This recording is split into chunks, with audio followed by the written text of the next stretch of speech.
Assalamualaikum warahmatullahi wabarakatuh. Selamat pagi, salam sejahtera bagi kita semua.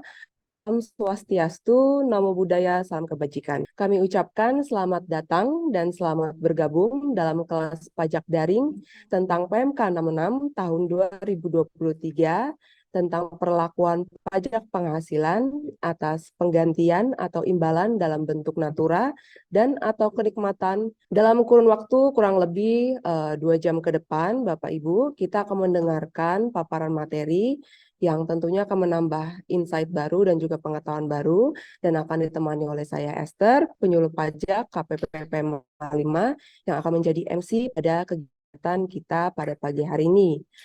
Adapun pertama, marilah kita Esa yang telah memberi kesempatan kepada kita untuk berkumpul pada acara hari ini. Saya doakan Bapak Ibu semuanya dalam keadaan sehat dan juga bisnis serta pekerjaannya juga lancar ya Bapak Ibu. Amin. Baik Bapak Ibu, sebagai pembuka acara kita saat ini telah hadir bersama kita Kepala Kantor Pelayanan Pajak Penanaman Modal Asing 5, Bapak Syukri Syaukani, yang akan menyampaikan sambutan. Kami persilakan kepada Pak Syukri untuk kegiatan kelas pajak pada pagi hari ini. Oke. Makasih Esther. Assalamualaikum warahmatullahi wabarakatuh. Selamat pagi, salam sejahtera untuk kita semua. Terhormat Bapak Ibu para pembayar pajak yang terdaftar di KPP PMA 5 dan yang saya hormati Bapak-Bapak, Ibu-Ibu, para narasumber dan panitia yang telah menyiapkan acara ini ya, di pagi hari ini hingga siang nanti. Di kesempatan pertama, alhamdulillah wa syukurillah, puji syukur kita panjatkan kepada Allah Ta'ala, Tuhan Yang Maha Esa, atas limpah rahmat nikmat yang kita terima hingga detik ini. Ya, insya Allah kita semua dalam keadaan sehat, dan harapan kita semua kesehatan dan sehat ini kita rasakan hingga akhir nantinya. Bapak yang saya hormati, di pertama menyampaikan ucapan terima kasih kepada Bapak Ibu yang telah berkenan memenuhi undangan kami di pagi hari ini dalam acara terkait sosialisasi terkait PMK 66 tahun 2023. Namun sebelum masuk kepada kegiatan acara, selanjutnya saya juga ucapin terima kasih ya, kepada Bapak Ibu para pembayar pajak yang telah memberikan kontribusi ya, dalam peran serta membangun bangsa dan negara ya, dalam bentuk pemberian, dalam bentuk pembayaran pajak yang selama ini telah Bapak Ibu lakukan ya. Dan juga di kesempatan ini ya, saya juga menyampaikan bahwa kegiatan kita di pagi hari ini akan diberikan pencerahan ya, oleh dua orang narasumber. Ya. Yang pertama oleh Bu Agustin Rahayu. Ini adalah Kasubag uh,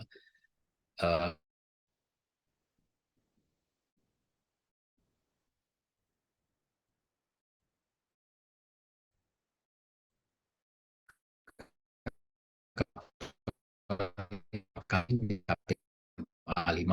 Itu ada Bapak jurnalis beserta tim yang nanti akan terkait PMK 66. Sebagaimana kita ketahui, PMK 66 merupakan turunan amanat dari Undang-Undang HPP dan juga diturunkan oleh PP 55 tahun 2022 sehingga melahirkan PMK 66 tahun 2023, yaitu perlakuan PPh atas natura dan kenikmatan. Dan ini semua ditelurkan oleh pemerintah aturan ini, yaitu dalam rangka memberikan kepastian hukum akan pelaksanaan pemungutan pajak di Indonesia.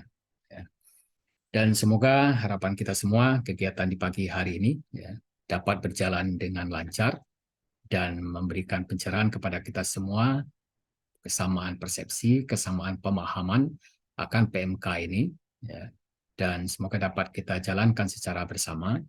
Monggo silakan nanti ya, kegiatan sampaian materi sampaikan oleh teman-teman sebagai narasumber, dan silakan nanti dilakukan kegiatan diskusi. Ya, nanti kita coba memberikan suatu solusi akan sebuah pertanyaan-pertanyaan dari teman-teman semua. Mungkin itu sambutan dari saya. Harapan kita semua kegiatan ini dapat berjalan lancar dan membawa keberkahan bagi kita semua. Demikian saya tutup. Wabillahi taufiq wal hidayah. Assalamualaikum warahmatullahi wabarakatuh. Waalaikumsalam. Ya, terima kasih Pak Syukri untuk sambutan dan juga pembukaan kelas pajak pada pagi hari ini. Baik, Bapak Ibu, kita akan masuk ke acara inti kita pada hari ini, yaitu paparan tentang PMK 66 yang akan disampaikan oleh dua pemateri, yaitu Bapak Yurnalis, beliau adalah penyuluh pajak ahli media KPPP 5, dan Bapak Muhammad Mahfal, beliau juga adalah penyuluh pajak ahli media KPPP 5. Untuk materi pertama akan disampaikan oleh Bapak Yurnalis. Kami persilakan kepada Pak Yur untuk menyampaikan materinya pada pagi hari ini. Silakan Pak Yur.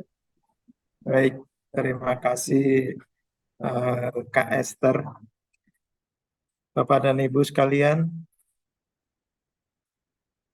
sebelumnya saya kasih pantun dulu sedikit biar agak semangat ini.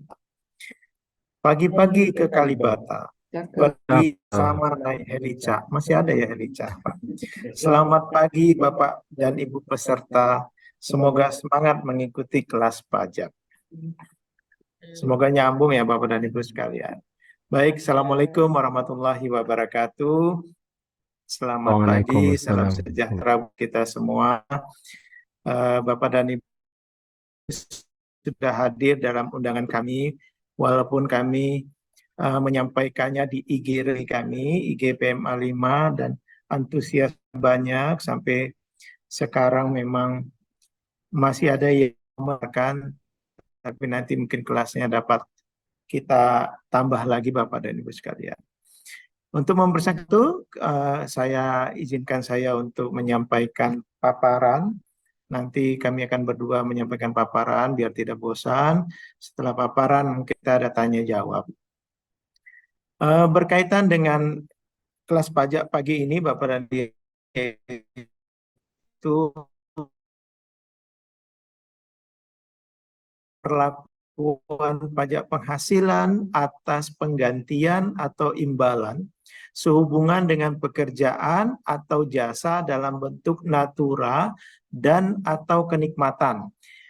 PMK 66 ini merupakan turunan atau pelaksanaan dari PP 55 tahun 2022 yang merupakan aturan pelaksanaan juga dari Undang-Undang HPP tahun nomor 7 tahun 2021. Begini Bapak, lanjut.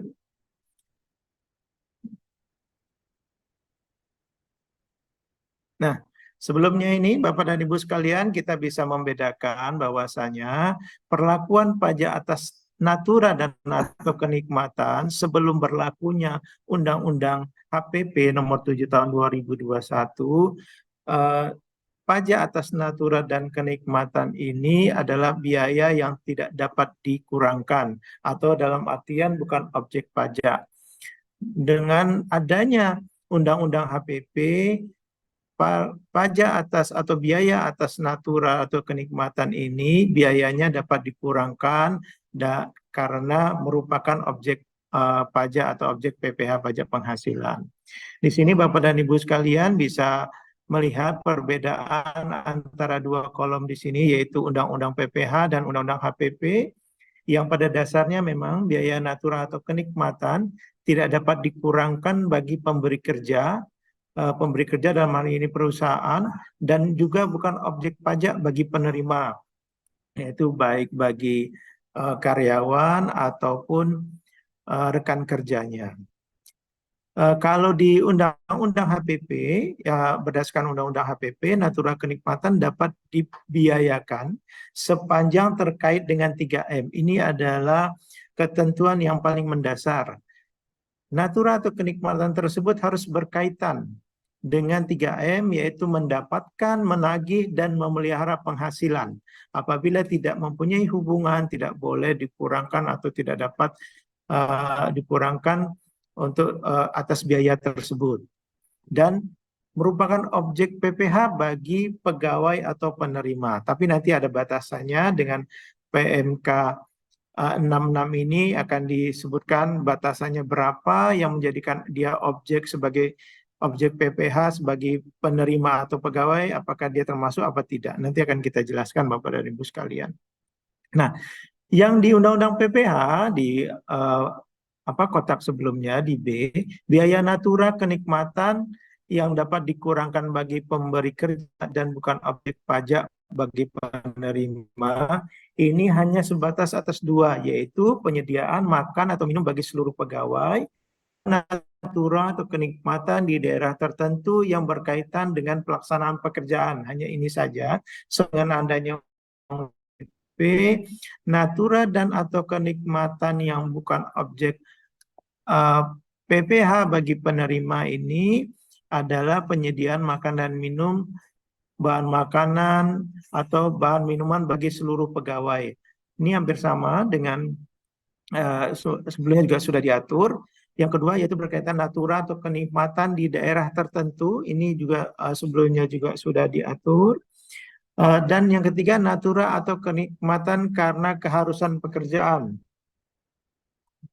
Ini Bapak dan Ibu, yang selanjutnya adalah natura dan atau kenikmatan yang bersumber atau dibiayai dari APBN, APBD atau APBDes, dan natura dan atau kenikmatan dengan jenis dan atau batasan tertentu yang ini nanti akan kita mungkin banyak pertanyaan dari Bapak dan Ibu sekalian dengan adanya PMK 66 ini banyak yang bertanya apakah ini termasuk jenis yang dikenakan objek PPh apa tidak. Selanjutnya, ketentuan lebih lanjut ini diatur dengan PP 55, tadi aturan turunan dari Undang-Undang HPP. Lanjut.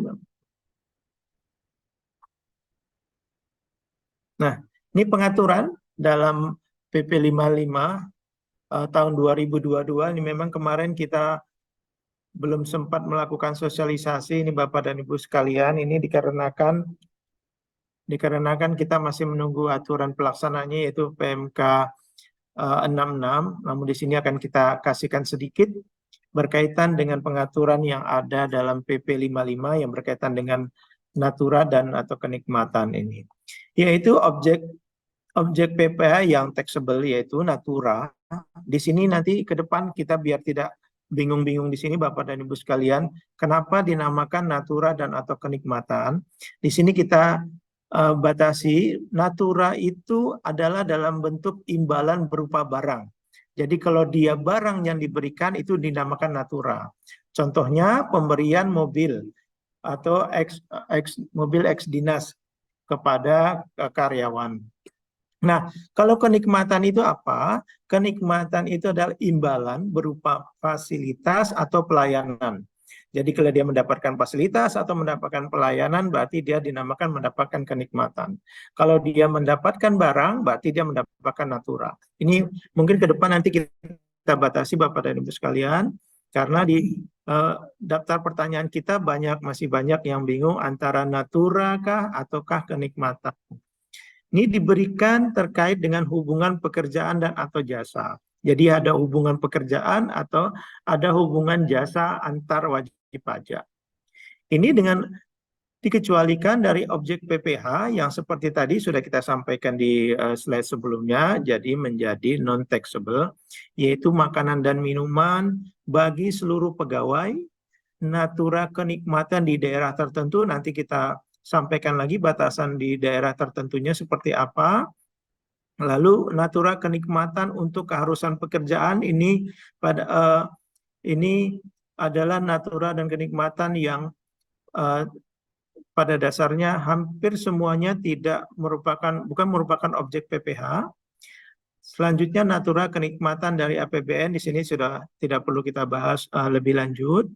Dan natura kenikmatan dengan jenis dan atau batasan tertentu seperti tadi saya sampaikan Bapak dan Ibu sekalian, bahwasanya nanti banyak pertanyaan karena ada ini dibatasi, ini dikasih nilainya berapa, nanti ini yang menjadi pertanyaan kita, nanti kita bahas bareng-bareng.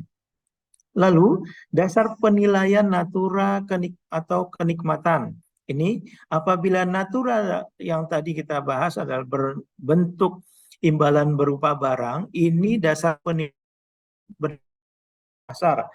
Misalnya yang diberikan adalah mobil. Berapa oleh pasar mobil tersebut?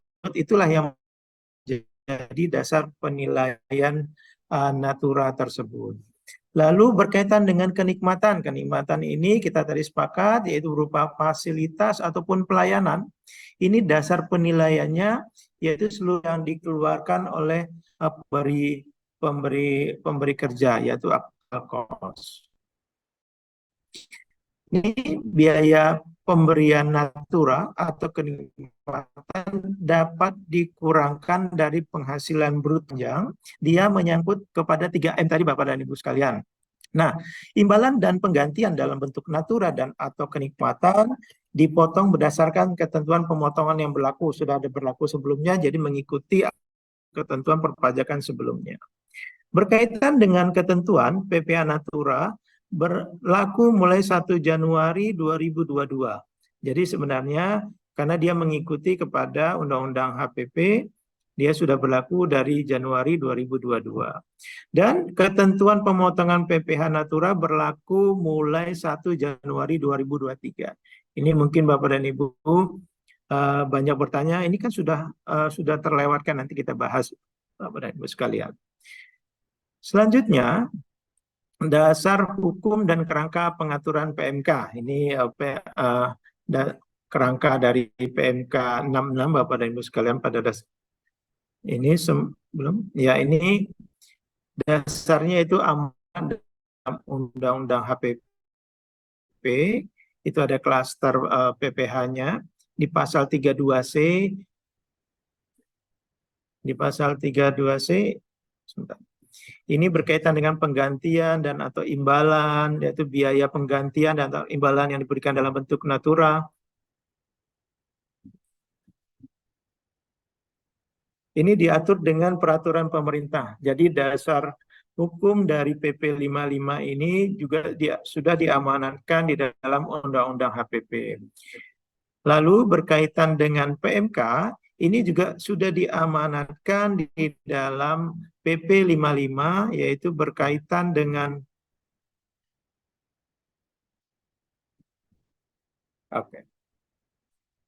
berkaitan dengan sebentar ya Bapak Ibu, mohon maaf.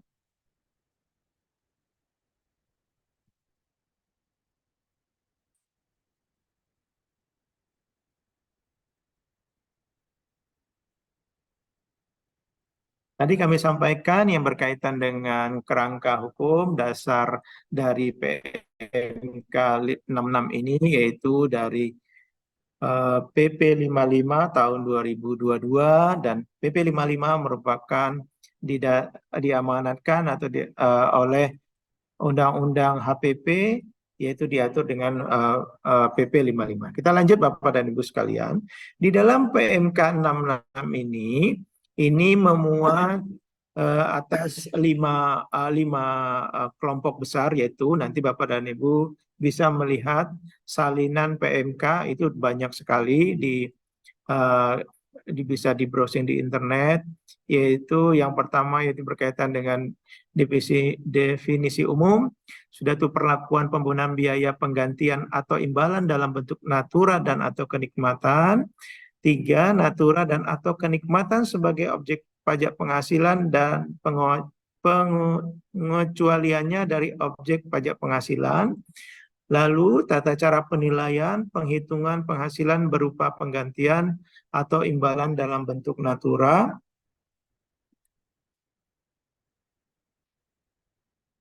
Dan yang kelima, ketentuan peralihan dan penutup.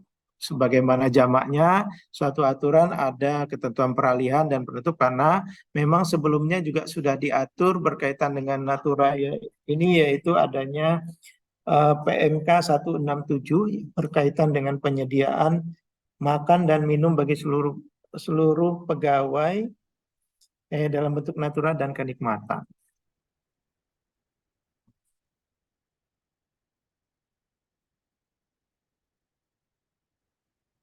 Selanjutnya, Kita masuk kepada perlakuan pembebanan biaya natura, kenikmatan, dan natura atau kenikmatan sebagai objek pajak penghasilan. Ini Bapak dan Ibu sekalian mungkin banyak sekali kok ini setelah menjadi objek dan sebelumnya bukan objek pajak, apa akibatnya? Perlakuan pembebanan biaya penggantian atau imbalan dalam bentuk natura dan atau kenikmatan. Ini ruang lingkupnya Bapak dan Ibu sekalian. Ruang lingkup pembebanan biaya yaitu biaya penggantian atau imbalan dalam bentuk natura dan atau kenikmatan berkaitan dengan pekerjaan atau jasa yang merupakan biaya dapatkan menagih dan memelihara penghasilan yang kita singkat atau kita kenal dengan itu. Apakah dia termasuk dengan 3M, mendapatkan, menagih, dan memelihara. Yang selanjutnya yaitu bagaimana dengan biaya berkenaan dengan pekerjaan, yaitu merupakan biaya yang berkaitan dengan hubungan pemberi kerja dengan pegawai, yaitu perusahaan dengan pegawainya sendiri. Lalu biaya sehubungan dengan jasa, itu merupakan biaya karena adanya transaksi jasa antar wajib pajak, yaitu dengan rekan bisnis bagaimana pembiayaannya.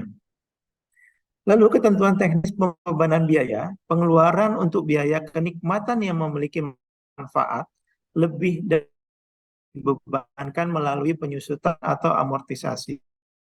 Sudah ini silakan nanti Bapak dan Ibu tidak ada mengikuti ketentuan sebelumnya.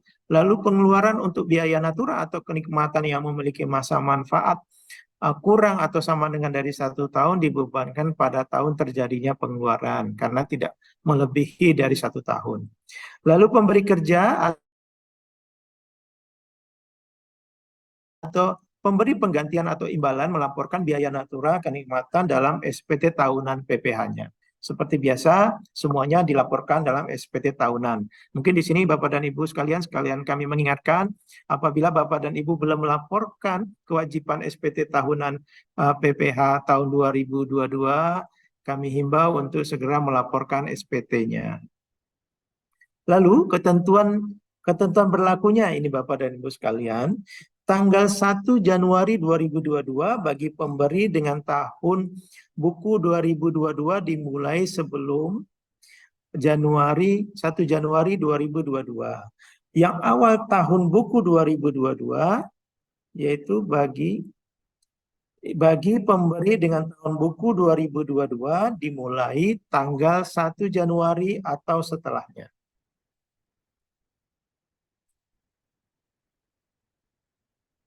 Selanjutnya, natura dan atau kenikmatan sebagai objek pajak.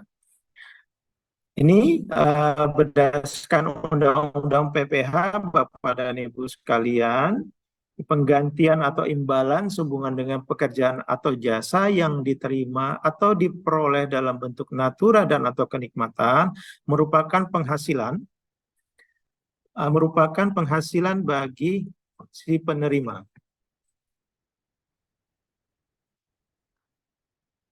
Merupakan objek penghasilan yang menjadi objek pajak. Sebentar.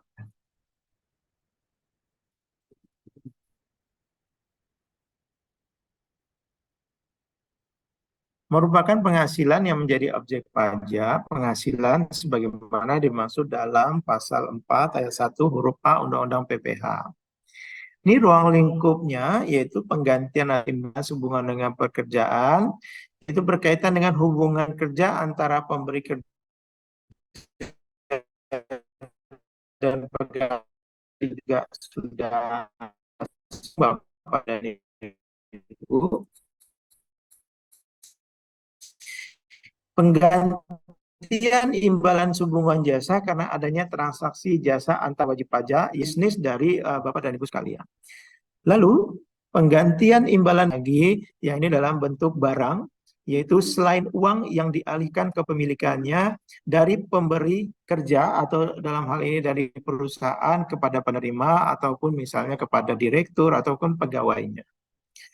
Penggantian atau imbalan dalam bentuk kenikmatan tadi Bapak dan Ibu, kenikmatan itu adalah fasilitas ataupun pelayanan yang bersumber sumbernya itu harus dari Aktiva, dari perusahaan. Eh, Mohon maaf, ini Bapak dan Ibu sekalian.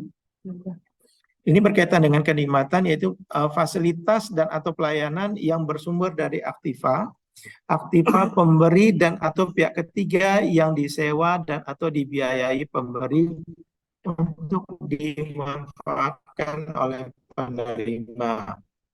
Ini contohnya fasilitas mobil dinas, maksudnya di sini disewakan, bukan mobilnya itu diberikan kepada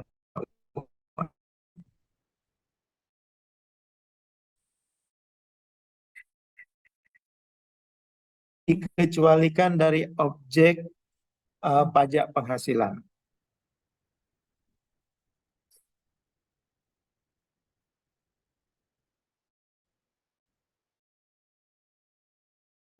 Dikecualikan ini Bapak dan Ibu sekalian, ini yang banyak sekali nanti banyak pertanyaan yang sudah masuk di kita juga. Natura atau kenikmatan dan atau kenikmatan di sini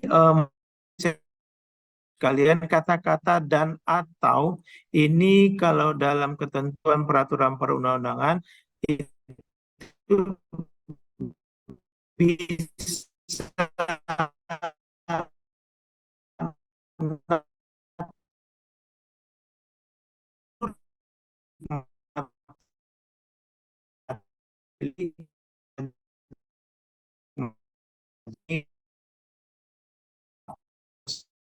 atau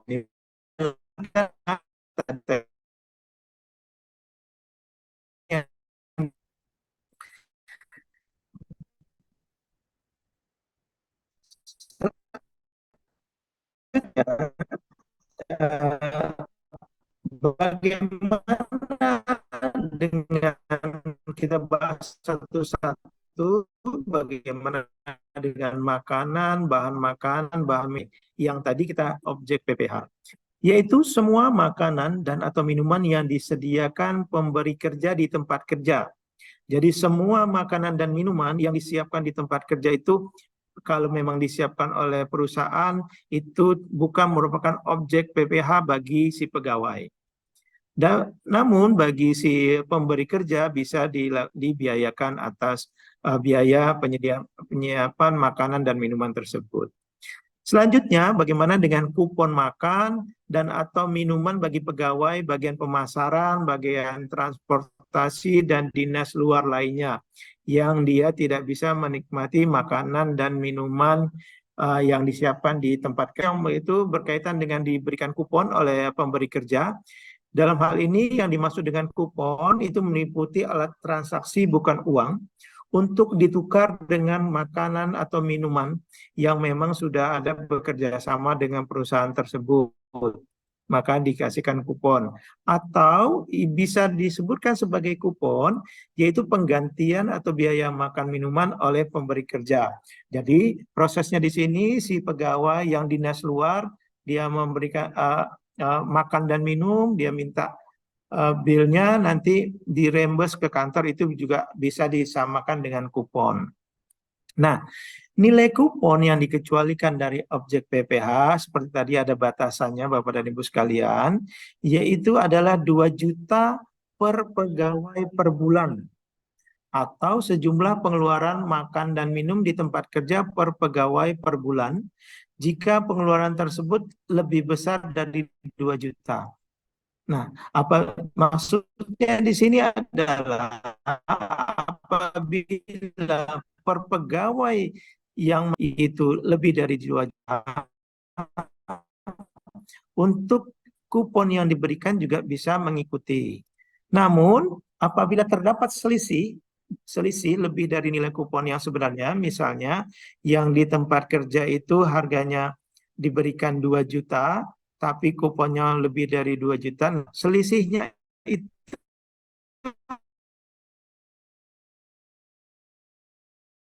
alihkan dari objek PP. Selanjutnya yang ketiga, bahan makanan atau bahan minuman bagi seluruh pegawai dengan batasnya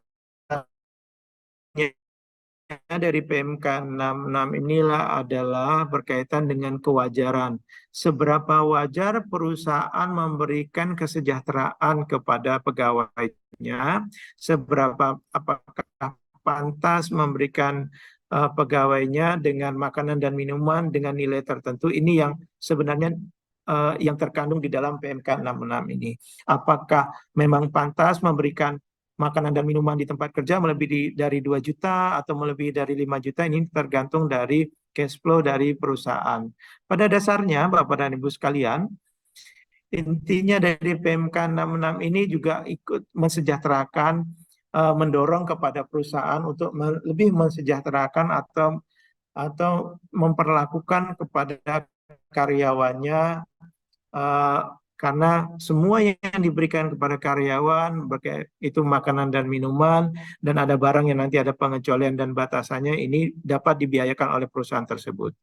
Nah, pengaturan pengecualian termasuk dalam batasan bingkisan, yaitu tadi oleh perusahaan, nanti akan kita bahas di slide selanjutnya, Bapak dan Ibu sekalian.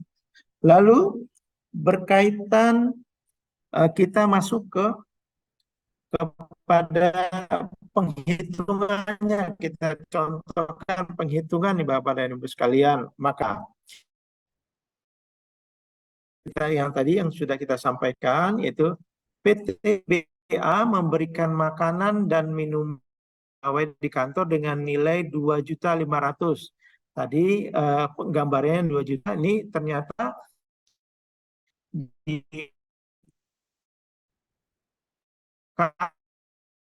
pegawainya itu dari perusahaan sudah jelas dialokasikan. Nanti kami tidak perlu menerangkan lebih lanjut, Bapak dan Ibu sekalian. Nah, oleh karena pegawai di divisi pemasaran sebagian besar waktu kerjanya di luar kantor, PTBA memutuskan untuk memberikan kupon makanan dan minuman sebagai pengganti dari makanan dan minuman yang disediakan di kantor. Kupon tersebut dapat ditukarkan di rumah 1.700.000 per pegawai per bulan. Dalam hal ini, apabila merujuk kepada makanan dan minuman yang disiapkan di kantor, ini hanya 2.500.000, sementara kupon nilainya 2.700.000, di sini ada selisih. Nah, penghitungan selisih lebih kupon yang dikenai pajak penghasilan adalah 2.700.000 dikurangi 2.500.000 menjadi 200. Inilah yang dijadikan sebagai objek pajak yang tidak dikecualikan, menjadi objek pajak yang tidak dikecualikan dari objek pajak penghasilan. Ini Bapak dan Ibu, selanjutnya berkaitan dengan kenikmatan yang harus natural dan atau kenikmatan yang harus disediakan oleh pemberi kerja dalam pelaksanaan pekerjaan. Ini berkaitan dengan keselamatan, kesehatan, yaitu natura dan atau kenikmatan sehubungan dengan persyaratan mengenai keamanan, tadi Bapak dan Ibu sekalian, keamanan dari pegawai, kesehatan pegawai, dan atau keselamatan pegawai yang diwajibkan oleh kementerian dan atau lembaga berdasarkan ketentuan perundang-undangan yang memang diatur oleh kementerian atau lembaga terkait. Yaitu natura atau kenikmatan tersebut meliputi adanya pakaian seragam untuk semua pegawai, peralatan untuk keselamatan kerja dalam berkaitan dengan pekerjaan, sarana antar jemput pegawai dari tempat pegawai sampai dengan ke perusahaan, jenisnya ini berkaitan, mungkin kita WP kita apakah ada atau tidak. Terus natura dan atau kenikmatan yang diterima dalam rangka penanganan endemi, pandemi, dan bencana nasional. Sebagaimana kita tahu, memang sekarang kita berkaitan dengan penanganan COVID ini sudah masuk ke fase endemi ya Bapak dan Ibu sekalian. Ini semuanya dikecualikan dari objek PPh dan dapat dibiayakan oleh perusahaan. Lalu berkaitan dengan natura dan kenikmatan dengan jenis dan atau batasan tertentu, di sini disebutkan memang sekali lagi merupakan jenis-jenis natura dan atau kenikmatan terperinci disertai dengan batasan. Di sini ada batasannya, ada negatif listnya Bapak dan Ibu sekalian. Batasan dapat berupa kriteria penerima dan atau nilai untuk natura, lalu kriteria penerima atau nilai dan atau fungsi untuk kenikmatan. Jadi kita sepakat kenikmatan itu pelayanan. Lalu selisih lebih nilai natura atau kenikmatan yang diterima dikurangi dengan batasan berupa nilai tertentu seperti tadi, yang makanan yang disiapkan di tempat kerja 2.500.000 ternyata kupon diberi 2.700.000. Selanjutnya perincian natura atau kenikmatan dan penghitungan nanti terlampir Bapak dan Ibu sekalian, kami saran PMK 66 dengan jenis dan atau batasan tertentu ini Bapak dan Ibu sekalian, yaitu di daftar perincian pertama, bingkisan dari pemberi kerja antara lain berbentuk bahan makanan, bahan minuman, makanan dan atau minuman dalam rangka hari besar keagamaan meliputi Hari Raya Idul Fitri, Hari Raya Natal, Hari Suci Nyepi, Hari Raya Waisak, atau Tahun Baru Imlek. Yang diterima oleh seluruh pegawai ini dikecualikan dari objek PPh dan dapat dibiayakan oleh perusahaan. Yang kedua, yaitu bingkisan dari pemberi kerja yang diberikan selain dalam rangka Hari Raya Keagamaan sebagaimana angka 1 di atas, yang diterima atau diperoleh pegawai, tidak harus seluruhnya, karena dia berupa bingkisan. Mungkin dalam hal ini bisa dicontohkan pegawai yang wanita mungkin melahirkan diberi bingkisan, ini dapat dibiayakan oleh pemberi kerja. Namun secara keseluruhan nilai maksimal dari bingkisan tersebut maksimal 3 juta per pegawai per tahun. Apabila melebihi per tahun, itu merupakan objek pajak bagi si penerima. Lalu peralatan dan fasilitas kerja yang diberikan pemberi kerja kepada pegawai untuk pelaksanaan pekerjaan antara lain komputer, laptop, ponsel beserta peninjauan seperti pulsa dan sambungan internet diterima atau diperoleh oleh pegawai, dan di sini harus ada yang pegawai dan menunjang pekerjaan pegawai. Apabila fasilitas tersebut berupa komputer tidak berkaitan dengan menunjang pekerjaan pegawai, ini tidak dikecualikan dari objek PPh. Yang keempat adalah yang berkaitan dengan fasilitas pelayanan kesehatan dan pengobatan dari pemberi kerja. Ini diterima atau diperoleh seluruh pegawai dan diberikan dalam rangka penanganan kecelakaan kerja, penyakit akibat kerja, kedaruratan penyelamatan jiwa, atau pengobatan lanjutan sebagai akibat kecelakaan kerja dan penyakit akibat kerja. Di sini Bapak dan Ibu bisa dilihat di situ antara A dan B, di sini ada kata-kata dan, di sini harus terpenuhi dua-dua. Tidak bisa salah satu. Selanjutnya, berkaitan dengan fasilitas olahraga dari pemberi kerja selain fasilitas olahraga golf, pacuan kuda, balap perahu bermotor, terbang layang, dan atau olahraga otomotif. Nah, fasilitas ini selain yang 1, 2, 3, 4, 5, 6 ini bukan merupakan objek PPh apabila diterima atau diperoleh pegawai dan maksimal fasilitas tersebut nilai maksimalnya adalah 1,5 juta per pegawai per tahun pajak. Di sini nanti bisa dilihat, mungkin sebagai contohnya memberikan fasilitas biar pegawainya fit, perusahaan memberikan fasilitas untuk ikut member fitness misalnya. Apakah harus tidak lebih dari 1,5 juta per pegawai per tahun. Apabila lebih dari 1,5 juta, ini merupakan objek dari PPh.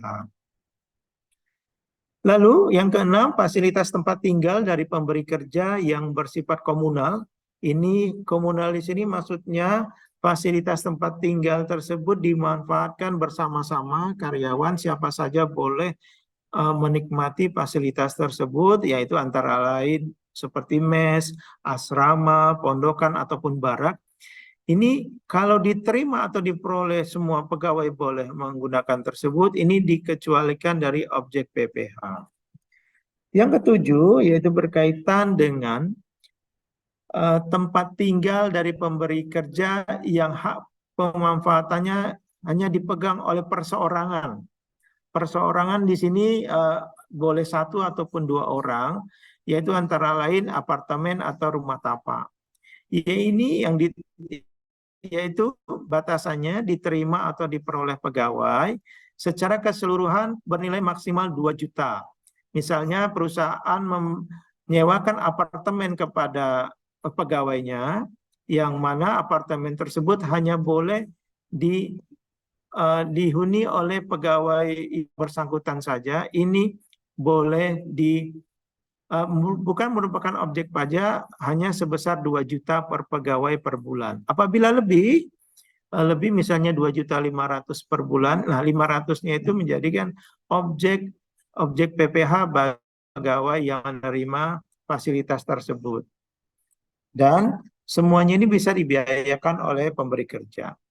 Berkaitan dengan fasilitas kendaraan dari pemberi kerja, mungkin di sini Bapak dan Ibu sekalian, yang kebanyakan di sini yang hadir yaitu bagian dari akunting atau teksnya di sini, mungkin nanti akan ditanyakan oleh para dewan direksi, misalnya dengan fasilitas kendaraan dari pemberi kerja. Ini syaratnya ini bisa dibiayakan, diterima oleh atau diperoleh pegawai yang tidak memiliki penyertaan modal pada pemberi kerja. Apabila dia ternyata mempunyai penyertaan modal dalam perusahaan tersebut, ini termasuk yang tidak boleh, tapi dengan dua ketentuan. Satu, ada penghubungnya itu adalah dan, yaitu yang memiliki rata-rata penghasilan bruto dalam 12 bulan terakhir sampai dengan 100 juta per pegawai per bulan dari pemberi kerja. Di sini penghasilan di sini bukan hanya gaji saja, ini juga dimasukkan fasilitas-fasilitas lain. Contohnya adalah apabila dia mendapatkan mobil dinas tersebut bukan diberikan tapi merupakan mobil dinas jabatan, di situ ada supir, biaya supir, nanti biaya supirnya dimasukkan dalam penghasilan dari si direkturnya ini tadi, dia termasuk penghasilan brutonya digabungkan, apakah sampai semuanya penghasilan brutonya itu melebihi dari, bila lebih dari 100 juta itu dia menjadi objek dari PPh dan tidak memiliki penyertaan modal pada pemberi kerja. Apabila salah satu tidak terpenuhi, ini bukan merupakan. Yang kesembilan yaitu fasilitas iuran kepada dana pensiun yang pendiriannya telah disahkan oleh OJK yang ditanggung pemberi kerja, yang diterima oleh atau diperoleh oleh pegawai, ini bukan merupakan objek pajak penghasilan. Selanjutnya yang ke-10 yaitu fasilitas peribadatan antara lain berbentuk musola, masjid, kapel ataupun pura, ataupun ini yang diperuntukkan semata-mata untuk kegiatan peribadatan, ini bukan merupakan objek PPh. Yang terakhir, seluruh natura dan atau kenikmatan yang diterima atau diperoleh tahun 2022, walaupun undang-undang HPP yang berkaitan dengan kenikmatan ini sudah di tahun 1 Januari 2022 sudah mulai berlaku, tapi dengan PMK ini ditegaskan lagi, semua yang diterima atau diperoleh pegawai atau pemberi kerja ini dikecualikan dari objek PPh. Tahun 2022 ya Bapak dan Ibu sekalian. Selanjutnya kita biar agak lebih paham Bapak dan Ibu sekalian, kita berikan contoh seperti ini tadi yang natura dan atau kenikmatan dengan jenis dan atau batasan tertentu. Contohnya tadi selain hari besar keagamaan, yang di bawahnya adalah berkaitan dengan bingkisan. Ini contoh batasan nilai bingkisan. Selama tahun 2024, ini memang sudah langsung ke depan, ini Bapak dan Ibu sekalian, tahun 2024, PT BC memberikan bingkisan kepada Tuan BZ selaku pegawainya dengan perincian pemberian sebagai berikut. Tanggal 20 Februari 2024 diberikan bingkisan dalam bentuk bahan makanan, bahan minum dalam rangka Tahun Baru Imlek senilai 500.000. Tanggal 19 Maret 2024 diberikan bingkisan berupa seperangkat peralatan rumah tangga dalam rangka ulang tahun perusahaan senilai 1 juta. Ini Bapak dan Ibu sekalian nanti bisa dilihat sambil diingat-ingat yang tadi. Yang C, tanggal 18 Juni diberikan bingkisan berupa sebuah televisi dalam rangka apresiasi kinerja senilai 4 juta. 19 Agustus 2024 diberikan bingkisan berupa oven gelombang mikro dalam apresiasi kinerja senilai dengan 2 juta. Ini pegawainya memang kinerjanya bagus sampai setiap hampir berapa bulan sekali dia diberikan hadiah. Ini memang tujuan dari PMK 66 ini mendorong kepada perusahaan untuk giat memberikan apresiasi kepada pegawainya karena bisa dibiayakan Bapak dan Ibu sekalian. Lalu kita lihat bagaimana penghitungannya. Hitungannya berkaitan dengan yang pada bulan Februari ini berkaitan dengan tahun baru yaitu keagamaan. Lalu pada bulan Maret, Juni, dan Agustus mendapatkan bingkisan. Nah, di sini kita melihat akumulasinya Bapak dan Ibu sekalian. Kalau untuk keagamaan, bingkisan keagamaan ini bukan objek PPh, kita keluarkan. Jadi nilai bingkisan bukan menjadi objek PPh. Nah, bagaimana dengan yang pada bulan Maret dan Juni? Ini kita akumulasi 1 juta menjadi 700 ya. Menjadi 7 juta. Sehingga padahal batasan ini ya. Pada bulan per bulan ya Bapak dan Ibu sekalian ya, yang 1 juta tadi kan maksimal bingkisannya itu adalah 3 juta sehingga tidak ada objek pajaknya di sini. Kalau yang pada bulan Juni ini nilai bingkisannya adalah 4 juta sehingga akumulasi nilai bingkisan dari 1 juta yang di atas tadi menjadi 500. Dan pada bulan Agustus mendapatkan sebuah oven gelombang mikro lagi sebesar 2 juta sehingga akumulasi nilai bingkisannya menjadi 7 juta. Nah, batasan nilai bingkisan dikecualikan dari objek pajak seperti tadi yang di daftar yang sebelumnya Bapak dan Ibu sekalian adalah sebesar 3 juta. Sehingga nilai bingkisan sebagai objek pajak yang pada bulan Juni yaitu bingkisan yang menjadi objek pajak pada bulan Juni sebesar 2 juta dan pada bulan Agustus sebesar 2 juta. Lalu berkaitan dengan selanjutnya Bapak dan Ibu sekalian, natura atau kenikmatan dengan jenis atau batasan nilai tertentu yang berkaitan dengan batasan nilai penghasilan pegawai yang berhak pengecualian fasilitas kendaraan. Ini sama-sama kita ikuti Bapak dan Ibu sekalian. Yaitu Tuan JD merupakan manajer eksekutif yang telah bekerja selama 4 tahun di PT JQ. Tuan JD tidak memiliki penyertaan modal, itu syaratnya tadi, tidak memiliki penyertaan modal pada PT JQ. Mulai Januari 2025, Tuan JD menerima fasilitas kendaraan berupa mobil sedan.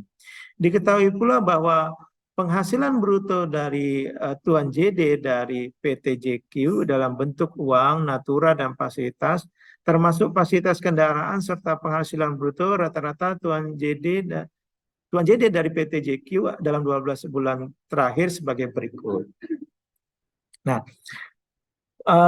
pada penghasilan bruto dari PT JQ, yaitu pada Januari, nilai penghasilan selain fasilitas kendaraan sebesar 80 juta, nilai fasilitas kendaraan dalam bentuk rupiah ini diakumulasi, yaitu nanti biaya perawatan, di situ termasuk juga biaya tol, biaya sewa supir. Di sini setelah diakumulasi itu sebesar 20 juta.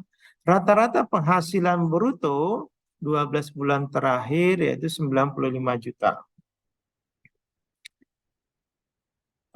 Bulan penghasilan yang perhitungkan dalam penghitungan rata-rata penghasilan bruto 12 bulan terakhir yaitu Februari 2024 sampai dengan Januari 2025 karena 12 bulan Bapak dan Ibu sekalian. Ini nanti yang lainnya dibaca. Maka dapat diketahui hubungan kenikmatan berupa fasilitas kendaraan beserta status fasilitas kendaraan tersebut sebagai objek PPH adalah sebagai berikut. Nah, Januari nilai fasilitas kendaraan sebesar 20 juta. Objek PPH-nya dikecualikan dari objek PPH karena rata-rata penghasilan bruto 12 bulan terakhir kurang dari 100 juta. Februari 2025 yaitu nilai fasilitasnya 22 juta. 20 juta ini status objek pajak penghanya objek menjadi objek PPH karena rata-rata penghasilan brutonya 12 bulan terakhir lebih dari 100 juta. Maret 2025 nilai fasilitas kendaraannya sebesar 21 juta. Ini juga statusnya menjadi objek pajak penghasilan karena rata-rata penghasilan bruto 12 bulan terakhir lebih dari 100 juta. Baik, gitu Bapak dan Ibu sekalian. Untuk selanjutnya akan diteruskan oleh rekan saya yaitu Pak Muhammad Mafal, penyuluh pajak ahli Madya KPP PMA 5 biar tidak bosan. Demikian dari saya, nanti kita ketemu dalam sesi tanya jawab. Assalamualaikum warahmatullahi wabarakatuh. Waalaikumsalam warahmatullahi wabarakatuh. Pak Yur, terima kasih atas penjelasannya. Baik, Bapak Ibu masih semangat ya. Kita coba lanjutkan apa yang tadi telah disampaikan oleh Pak Jurnalis. Ya, perkenalkan saya Muhammad Mahfal Nasiruddin. Saya penyuluh juga di KPP PMA 5. Nah, di pemaparan saya berikutnya, saya coba meneruskan apa yang sudah disampaikan oleh Pak Jurnalis tadi, bahwa natura dan atau kenikmatan yang disediakan di daerah tertentu bukan merupakan objek ya, pasal 21. Itu meliputi bahwa sarana, prasarana, dan atau fasilitas di lokasi kerja untuk pegawai dan keluarganya. Jadi termasuk keluarganya. Berupa tempat tinggal, termasuk perumahan, layanan kesehatan, pendidikan, fasilitas peribadatan, pengangkutan, dan atau olahraga. Olahraga ini tidak termasuk golf, balap bermotor, pacuan kuda, terbang layang, atau olahraga otomotif. Ini olahraga-olahraga yang mahal ya Bapak Ibu sekalian ya. Nah, sepanjang lokasi usaha pemberi kerja tersebut mendapat penetapan daerah tertentu dari Direktur Jenderal Pajak. Secara rincinya, sarana, prasarana, dan atau fasilitas yang diselenggarakan oleh pemberi kerja secara mandiri dan atau pihak lain yang bekerja sama dengan pemberi kerja dan pemberi kerja menanggung biaya penyelenggaraan sarana, prasarana, dan atau fasilitas dimaksud. Kemudian sarana, prasarana, dan atau fasilitas berupa pelayanan kesehatan dan atau pendidikan yang diselenggarakan pihak lain, termasuk sarana, prasarana, dan atau fasilitas berupa dan atau fasilitas yang terletak di wilayah kabupaten atau kota lokasi usaha dan atau wilayah kabupaten atau kota yang berbatasan langsung dengan wilayah kabupaten atau kota lokasi usaha. Nah, yang ketiga adalah sarana, prasarana, dan fasilitas pengangkutan meliputi pengangkutan pegawai dan keluarga dalam melaksanakan penugasan. Berikutnya, kita masuk ke pembahasan kriteria daerah tertentu. Bila kita lihat di Undang-Undang HPP tahun 2021, di situ disebutkan bahwa daerah tertentu adalah daerah yang secara ekonomis mempunyai potensi yang layak untuk dikembangkan, tetapi keadaan prasarana ekonomi pada umumnya kurang memadai dan sulit dijangkau oleh transportasi umum, baik laut, darat, maupun udara. Sehingga untuk mengubah potensi ekonomi yang tersedia menjadi kekuatan ekonomi yang nyata, si penanam modal menanggung risiko yang cukup tinggi dan masa pengembalian yang relatif panjang. Nah, termasuk dalam definisi daerah tertentu itu adalah termasuk daerah perairan laut yang mempunyai kedalaman lebih dari 50 meter, yang dasar lautnya memiliki cadangan mineral termasuk daerah terpencil. Nah, agar bisa masuk menjadi daerah tertentu, kita lihat berdasarkan ketidaktersediaan dan ketidaklayaan fasilitas-fasilitas kebutuhan dasar ya untuk masyarakat. Yang pertama listrik, yang kedua air bersih, ketiga perumahan yang bisa disewa oleh pegawai, keempat sarana kesehatan berupa rumah sakit atau poliklinik, tak kalah penting ada kelima, fasilitas sekolah, apakah tersedia atau tidak, kalau tersedia layak atau tidak, fasilitas peribadatan, olahraga, hiburan, pasar, jalan umum, jembatan, pelabuhan laut, sungai atau pelabuhan udara, dan transportasi angkutan darat atau udara. Nah, fasilitas tersebut kita cek nanti ya Bapak Ibu sekalian, kelayakannya dan ketidaktersediaannya. Nah, yang kita nilai dan kita cek itu yang bukan termasuk fasilitas yang sudah dibangun sama pemberi kerja, sehingga fasilitas umum yang ada di situ. Nah, fasilitas yang sudah dibangun oleh pemberi kerja kita anggap sebagai tidak tersedia. Gitu. Jadi 6 dari 11 jenis prasarana ekonomi tersebut harus tidak tersedia dan tidak layak.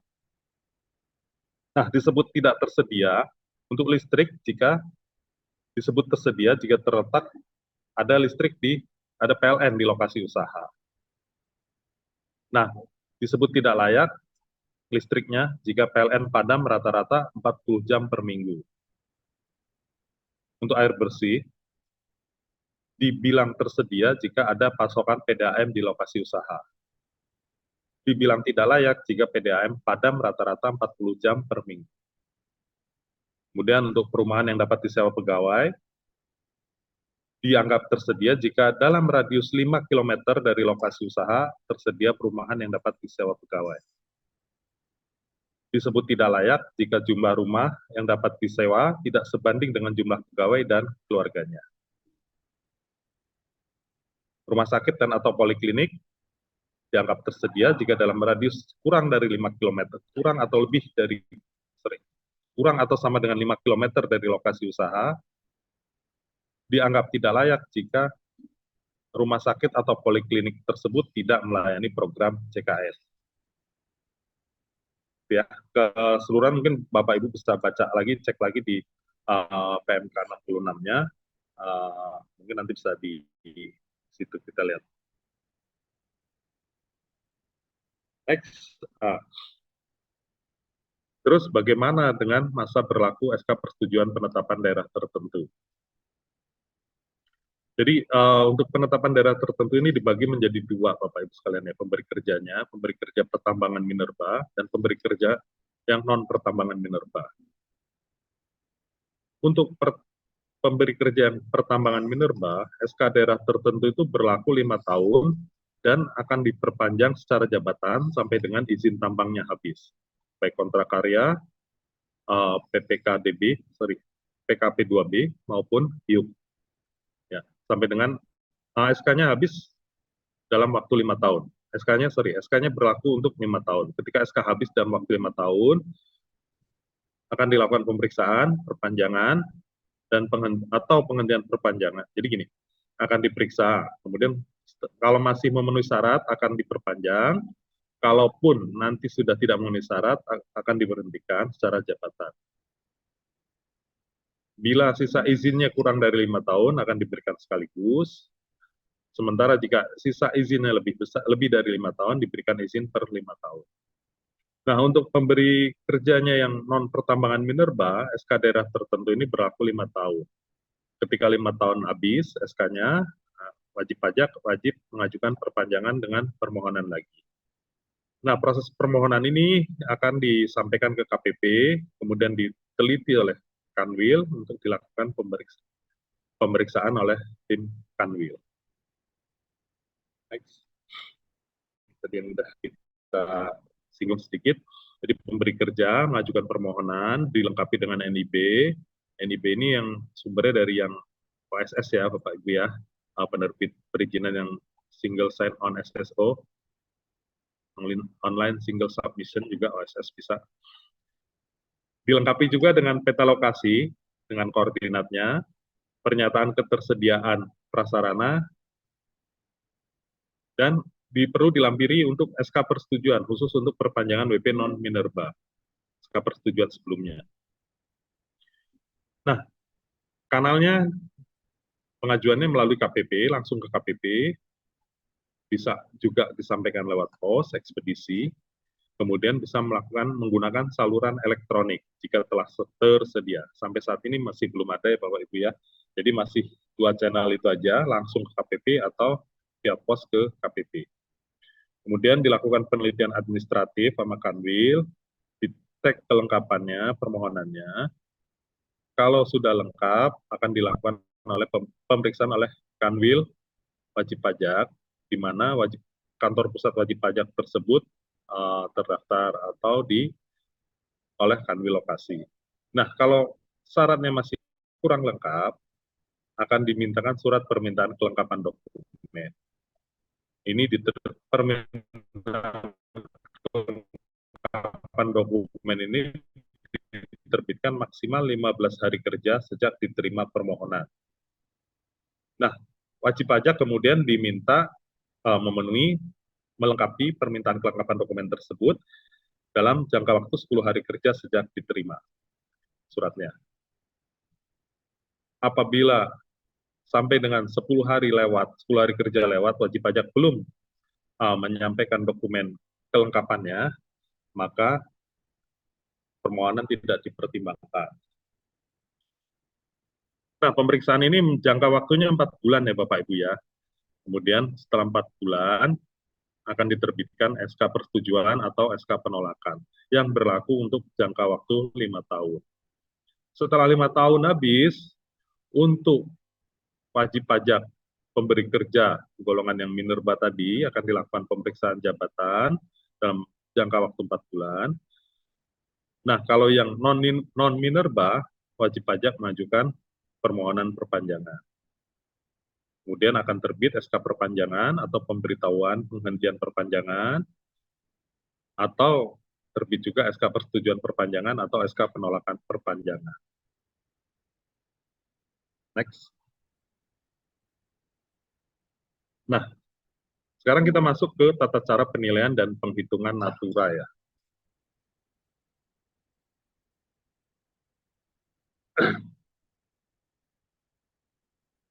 Namanya barang yang fasilitas yang bentuknya bukan uang, tentu akan mesti ditetapkan cara penilaiannya apa, standar yang sama.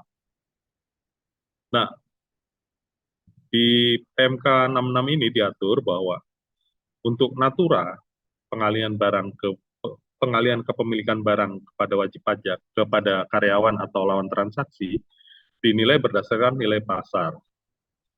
Nah, untuk kenikmatan itu dinilai berdasarkan jumlah biaya yang dikeluarkan atau seharusnya dikeluarkan pemberi untuk kenikmatan. Dalam hal natura merupakan barang yang dari semula ditujukan untuk diperjualbelikan oleh pemberi, bentuknya tanah dan atau bangunan, maka nilainya didasarkan pada nilai pasar. Bukan NJOP ya Bapak Ibu ya, tapi nilai pasar. Yang kedua, untuk selain tanah dan atau bangunan, dinilai berdasarkan harga pokok penjualan. Berdasarkan harga pokok penjualan. Bukan semata-mata harga pembelian ya Bapak Ibu ya, harga pokok penjualan berarti ada termasuk juga biaya-biaya lain di situ. Kemudian penilaian atas kenikmatan dengan masa manfaat lebih dari 1 bulan yang diberikan sehubungan dengan pekerjaan dilakukan setiap bulan selama masa pemanfaatan kenikmatan. Nah, dalam hal kenikmatan diberi lebih dari 1 penerima atas suatu fasilitas, maka dasar penilaian dialokasikan berdasarkan pencatatan pemanfaatan kenikmatan. Next, Bapak Ibu.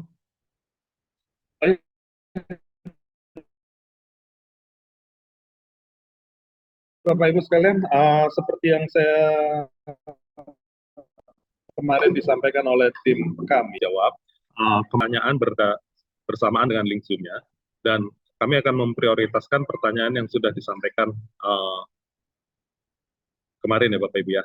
Jadi nanti pertanyaan-pertanyaan yang di kolom chat, kalau masih ada waktu akan kita jawab setelah selesai menjawab pertanyaan-pertanyaan yang dari link Zoom, link yang kami berikan kemarin. Nah, berikutnya kita masuk ke tata cara penilaian dan penghitungan penghasilan. Di sini kita akan berbicara saat pemotongan PPh.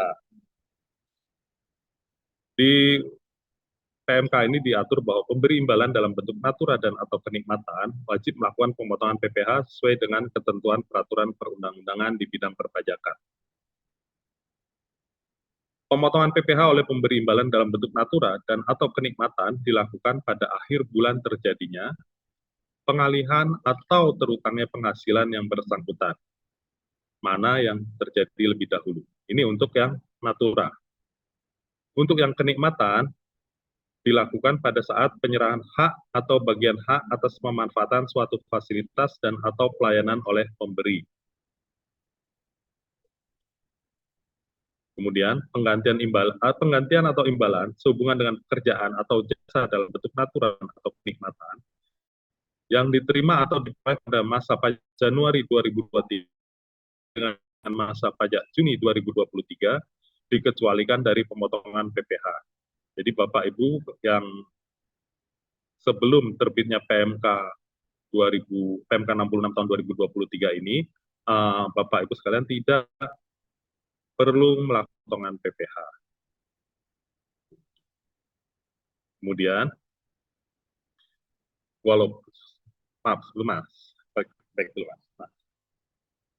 tapi tidak penggantian atau imbalan sehubungan dengan pekerjaan atau jasa dalam bentuk natura yang diterima dari Januari sampai dengan 30 Juni 2023 yang belum dilakukan pemotongan PPh, maka atas PPh yang terutang wajib dihitung dan dibayar sendiri, serta dilaporkan oleh penerima dalam SPT PPh. Jadi nanti di akhir tahun Bapak Ibu ya, dihitung dan dibayar, dihitung pajaknya, kemudian dibayar pajaknya. Dihitung digabung, kurang bayarnya berapa di SPT tahunan nanti ya. Next.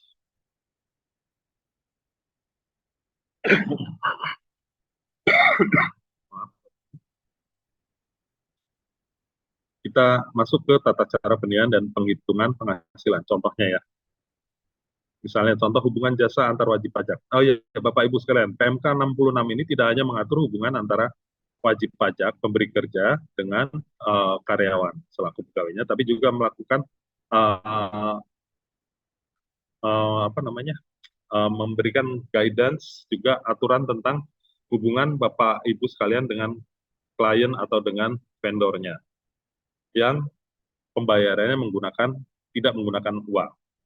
Misal contoh di sini hubungan jasa antar wajib pajak. Sekarang kan lagi musim nih ya, endorse gitu di media sosial ya Bapak Ibu ya. Misalnya di Instagram atau mungkin di TikTok atau di platform-platform media sosial lainnya. Nah, contohnya di sini Nona JA, seorang bintang iklan, dia terkenal gitu kan. Terus menandatangani kontrak dengan PT JZ. Ini perusahaan kosmetik.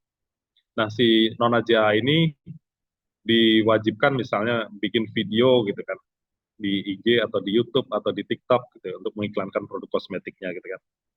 Nah, atas jasanya tersebut si Nona JA di Desember 2023 ini menerima penggantian atau imbalan bentuknya tidak berbentuk uang, tapi paket-paket alat kosmetik dari PT JZ. Mungkin make up full gitu kan, peralatan make up full gitu kan, komplit gitu. Harga pokok alat-alat kosmetik itu diketahui sebesar Rp1 juta. Dalam hal ini Nona JA menerima penghasilan dalam bentuk natura pada bulan PPh pasal 21 sebesar Rp10 juta. Nah, untuk contoh hubungan pekerjaan antara pemberi kerja dengan pegawai, misalnya contohnya, ini PT JC memberikan fasilitas apartemen kepada Nyonya JX selaku pegawainya. Apartemen tersebut disewa dari pihak ketiga secara bulanan. Selama bulan September, biaya-biaya terkait apartemen tersebut terdiri dari Rp75 juta. Terdiri dari biaya sewa 50 juta, biaya pemeliharaan IPL 15 juta, biaya utilitas, listrik, air, dan internet Rp10 juta. Nah, fasilitas apartemen ini hak penggunaannya dipegang oleh perseorangan, hanya individual. Ini dikecualikan dari objek PPh sepanjang bernilai secara keseluruhan tidak lebih dari 2 juta per pegawai per bulan.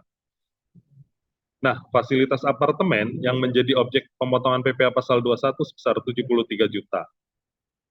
Dengan penghitungan 75 juta dikurangi 2 juta. Sehingga hanya 73 juta saja merupakan objek PPh pasal 21. Next. Nah, kalau ini contoh alokasi kenikmatan berdasarkan catatan pemanfaatan kenikmatan. Ini yang sharing ya penggunaan ya Bapak Ibu ya. Ini kan kalau tadi contohnya perahu bermotor olahraganya yang termasuk kenikmatan ini kan tidak dibebaskan. Sehingga terutang PPh pasal 21. Nah, perahunya ini digunakan secara bergiliran. PT LZ menggunakan jumlah hari pemakaian fasilitas sebagai dasar pencatatan pemanfaatan fasilitas tersebut. Selama September, Direktur LA dicatat menggunakan perahu bermotor selama 10 hari, dan Direktur LB dicatat menggunakannya selama 15 hari. Biaya-biayanya terdiri dari biaya penyusutan 480 juta per tahun, atau sebulan berarti sekitar 40 juta. Biaya pemeliharaan dikeluarkan selama bulan September sebesar 15 juta. Biaya operasional, bahan bakar, kru, dan lain-lain dikeluarkan selama bulan September sebesar 10 juta. Nah, untuk mengetahui nilai kenikmatan yang diterima oleh Direktur LA dan Direktur LB, akan dilakukan 2 tahap penghitungan. Misalnya, penentuan biaya penyediaan fasilitas perahu bermotor selama bulan September, dan kemudian pengalokasian biaya bulan September berdasarkan pencatatan kenikmatan berdasarkan hari pemakaian. Langkah pertama, misalnya kita tentukan biaya fasilitas perahu bermotor dihitung dengan mengalokasikan biaya dari nilai manfaat lebih dari 1 bulan untuk menjadi bagian dari biaya bulan September. Kita lihat di situ biaya penyusutan bulan September dialokasi sebesar 40 juta ya per bulan, 480 juta dibagi 12, 40 juta. Kemudian biaya pemeliharaan 15 juta, biaya operasional 10, total biaya 65 juta. Nah, biaya 65 juta ini kemudian dialokasikan secara proporsional berdasarkan hari pemakaian. Ketemulah Direktur LA memperoleh kenikmatan sebesar 26 juta, dan Direktur LB memperoleh kenikmatan sebesar 39 juta. Berikutnya, kita masuk ke contoh saat pemotongan PPh. Nah, Nona MC, seorang artis, memberikan jasa promosi berbayar kepada Hotel MX. Atas jasa promosi berbayar tersebut, Nona MC dapat imbalan berupa 8 voucher yang bisa digunakan untuk menginap di hotel tersebut selama 8 malam. Kontrak jasa promosi ditandatangani pada 1 Januari 2024, dan pada saat itu juga diserahkan 8 voucher hotel tersebut. Kapan saat pemotongan PPh-nya? Saat pemotongan PPh-nya adalah pada akhir bulan penyerahan hak untuk memanfaatkan voucher menginap kepada penerima, yaitu akhir bulan Januari 2024. Terus berapa nilai PPh-nya? Nilai PPh-nya adalah sebesar biaya yang seharusnya dikeluarkan untuk memperoleh voucher menginap 8 malam tersebut. Contoh kedua, PTMB merupakan perusahaan yang bergerak di bidang jasa konstruksi. Ini PTMB membangun gudang kepada PTMY, sebuah produsen eskavator, dimulai pada tanggal 1 Januari 2025. Atas jasa konstruksi tersebut, disebutkan bahwa dalam kontraknya, PTMY akan memberikan penggantian atau imbalan berupa 5 buah eskavator saat proses konstruksi selesai.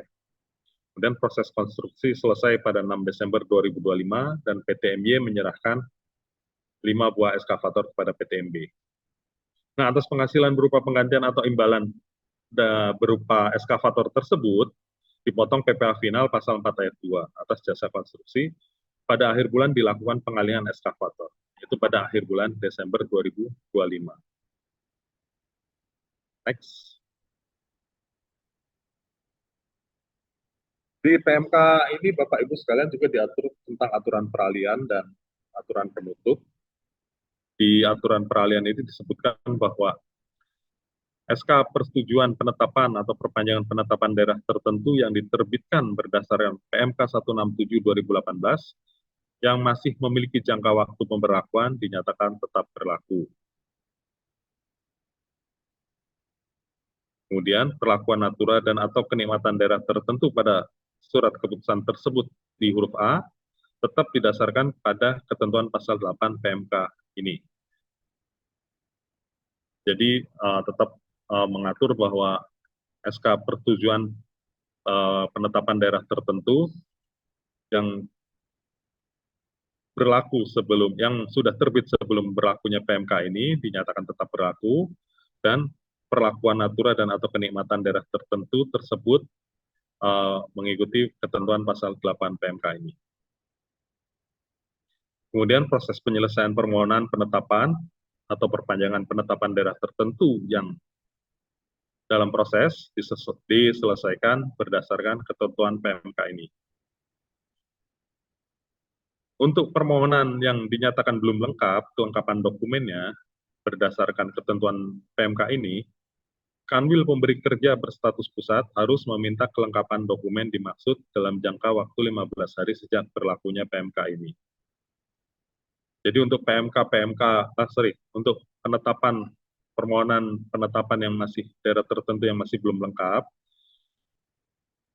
dan masih dalam proses berdasarkan dan dinyatakan masih belum lengkap kelengkapan dokumennya berdasarkan ketentuan dalam PMK ini, Kanwil harus meminta kelengkapan dokumen dalam jangka waktu 15 hari sejak berlakunya PMK ini, yaitu 15 Juli 2023.